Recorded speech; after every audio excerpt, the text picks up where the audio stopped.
This is P. He was in a video further back from North Hill with Mo. We're going to do the same experiment today. Mo's going to take over from inside wedge range first 9 and hit the drives in the second 9. Today we're at Gasan Legacy Golf Course. Today we're going to split this 18-hole round into 2 9-hole sections. The first 9 holes we're going to have P, a 16 handicapper, hitting all the shots. Pro Mo is going to come in and hit the shots within pitching wedge range. So P will finish the hole and so will Mo, but Mo will only finish the hole from inside pitching wedge range. On the second 9, Pro Mo is going to hit the tee shots. We're not going to go overboard. We're going to make them realistic for a 16 handicapper. He's not going to be hitting 340-yard drives. So we're going to compare and contrast the differences. Where's the biggest difference that comes in a 16 handicapper's game? Is it inside wedge range if they had a better game, or is it a better tee shot? Is it black and white? Is it murky? Does everything depend on each other? Is it multi-dimensional? We're going to have a look at it and we're going to make some conclusions. You can see P and Promo do the exact same experiment on a bit of a shorter course, a bit tighter. You can check it out in the link in the description below. Part 2 of this one is also in the description below. Let's get into it.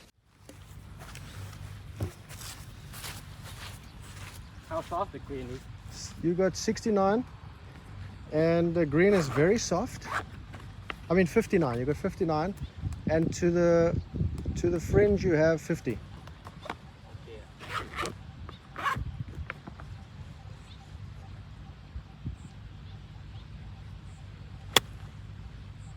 Nice.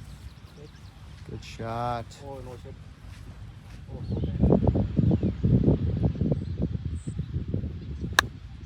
Good shot. The difference in score, this 9. Back 9, we're going to look at the drives. Putting, putting. Hey. Get in there, get in there. Hey. On the first hole, we don't see much difference, and it's quite encouraging. It looks like P's really upped his game. P has a bit of a long carry. He takes the 6-iron. It may seem like not enough club, and I may tend to agree with you because it's the second hole of the day. You're not warm, you haven't been to the driving range, and while you may be warm later in the round and hit it 180 plus with the 6-iron, on this hole you may want to take a little more to carry that water and at least get to the pin or to the back edge. Stay dry. Plug.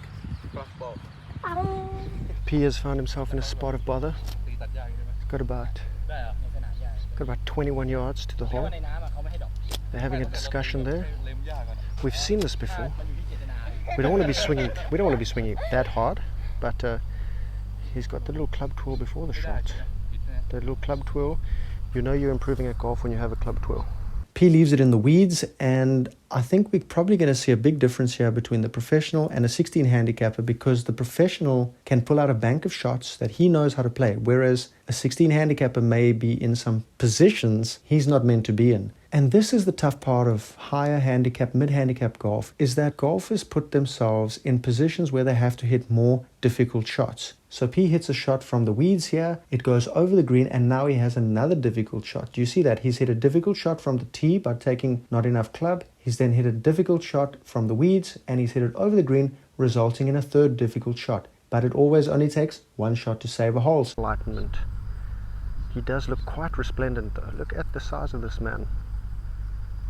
He's a bit of a young Thai Greg Norman.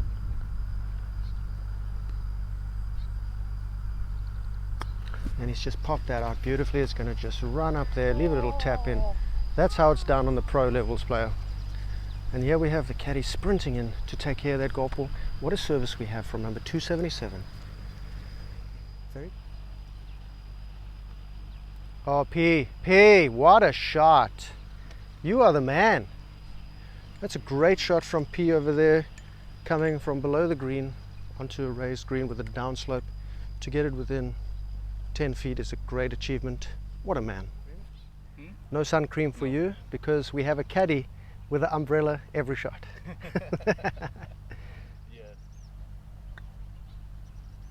So we lose one shot here to the pro. Now, is that based only on the short game? Looking at it black and white, we can say yes. Looking at it multi-dimensional, we can say plan from the tee. Understand yourself. Are you hitting it long enough in the first 2 holes? I don't know. Adapt to yourself. You need to know yourself. Wow. Oh, okay. Is it okay? Yeah.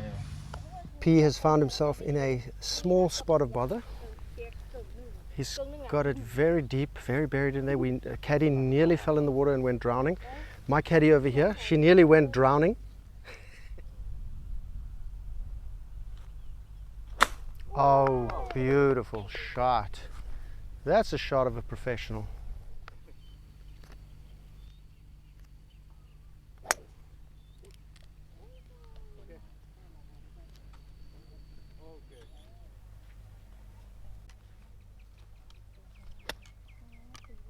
How far? 95. Nice shot, P. What do you hit from there, P? Nice shot.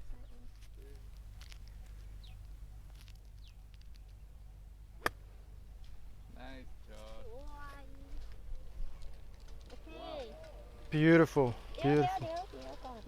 Yeah, have a Beautiful shot there from the Mo Meister.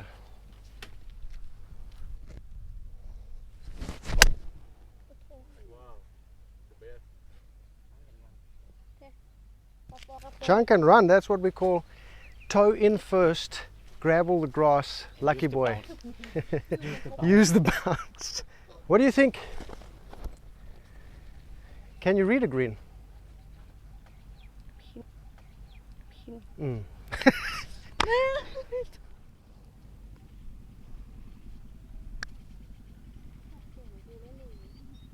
About the same distance as P.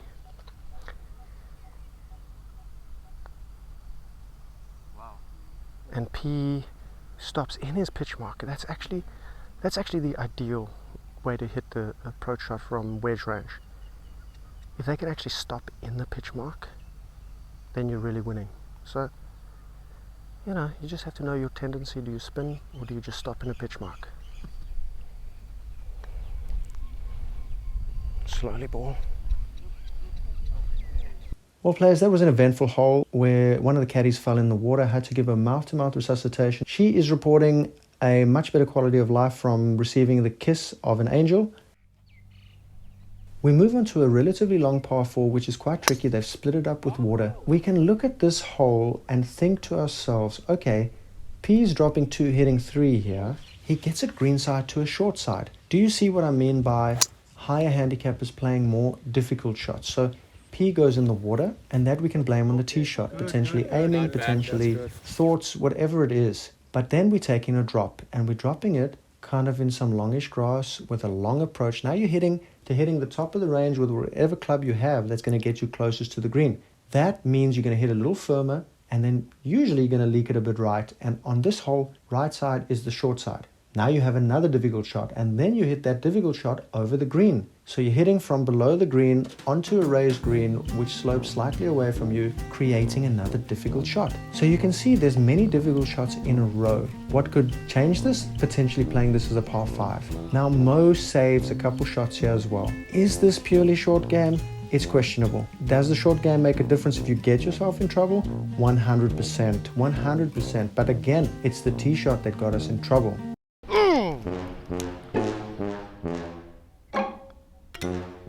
Straight up and down, bad boy.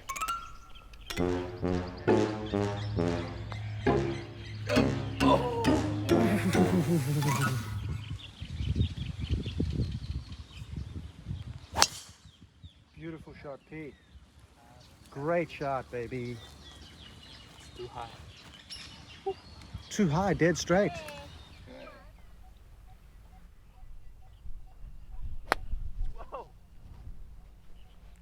P, that's a good putt. That's a good putt. Okay.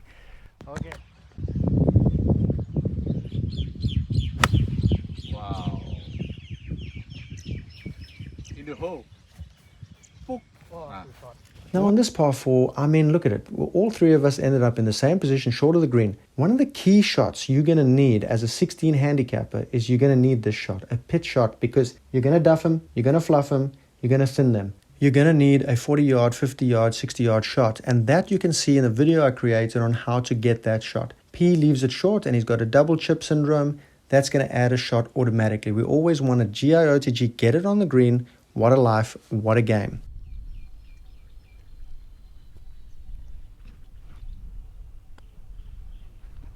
Also left a little short. We're feeling a little tentative. About chipping and the game inside 125. It may be the drive may help you, it may be that the approach shots may help you, but definitely one of the biggest things is to avoid the double chip. The double chip is deadly. If you can just avoid that, you're going to save strokes. If you can get the ball on the green, you're going to save strokes. The game is multi-dimensional.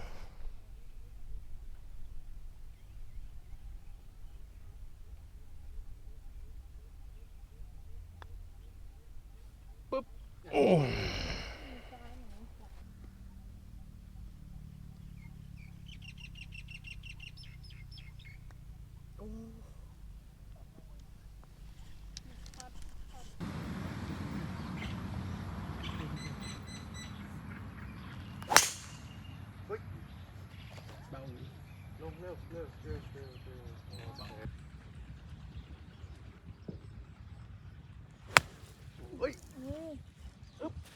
So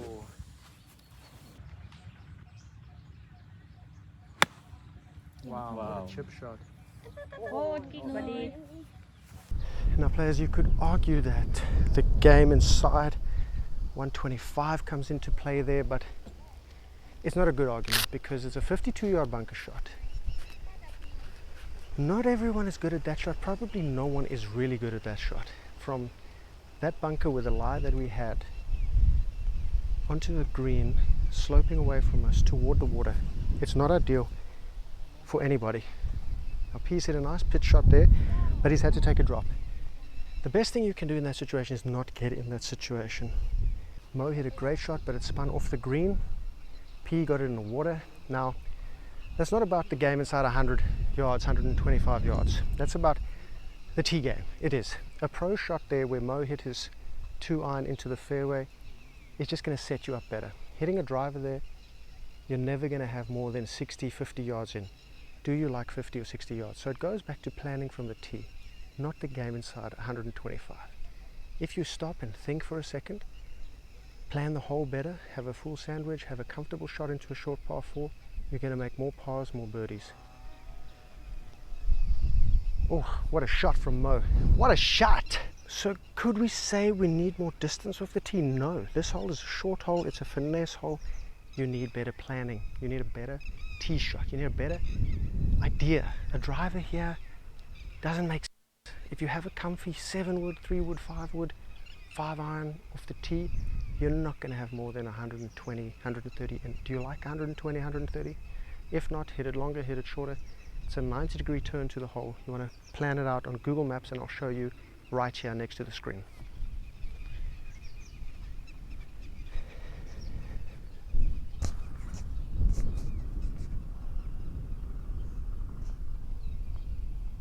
Onto the par 3. Now an island par 3 is just going to be difficult, but you have to look at it in a way that that freaking green is 37 yards wide. It's 35 yards long.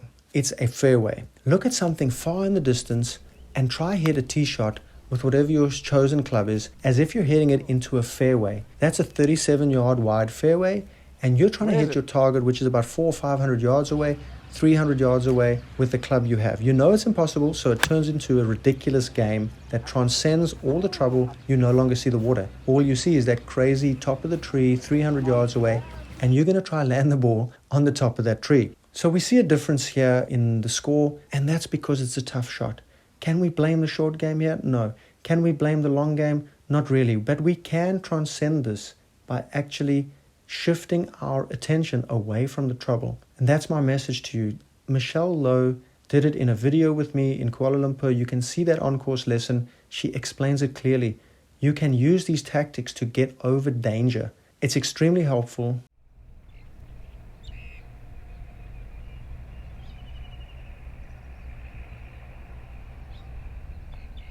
Yeah, that's a great line, but just braking too much, just brakes a bit too much.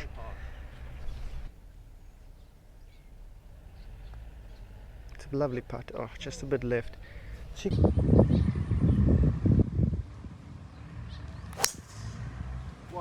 Onto the par 5, and on this par 5, P manages the course really well. He hits a 3-wood, he knows the limit, he stops it short of going into the water, and now he has to lay it up. The temptation here is to hit a shot at the green with your longest club over the water, creating a terrible shot. Most people will be in the water and having to take a drop for their fourth shot very far from the green. So he lays it up to the left. Beautiful layup. He's happy with it. So high. No divot. Wow, that was a high ball right there. Okay. Oh, what a pull. Shot. What a pull. Oh, downhill putt. Good divot.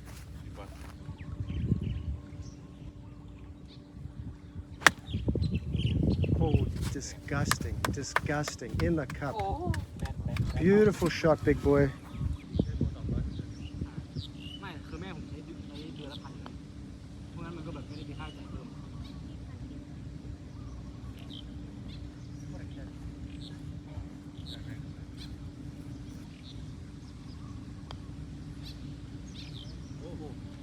OB. OB. Look at this. And we see here a very, very clear difference between the two, and that's just that Mo sticks it close, P gets it on the green, and he two putts. We cannot fault that. How P has played this hole is absolutely perfect. We cannot fault it. We cannot compare and say, well, you know, you need to play like Promo. This is an absolutely perfectly played hole. Shot P.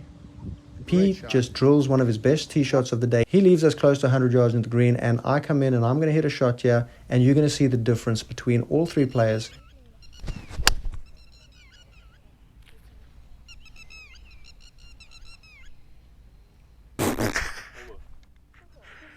Oh my God, that was a beautiful shot, just way over.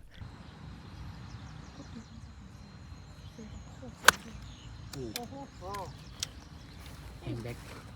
เดี๋ยวเผื่อผมหันคนนึง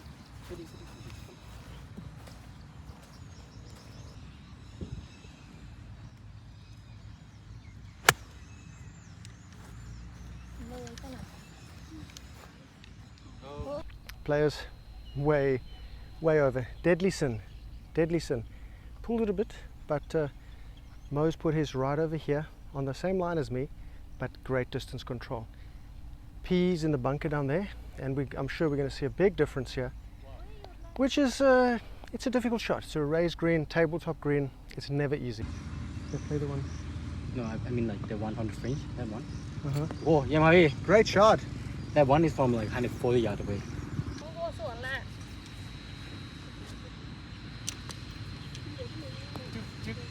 Wow, not bad. Oh, peachy.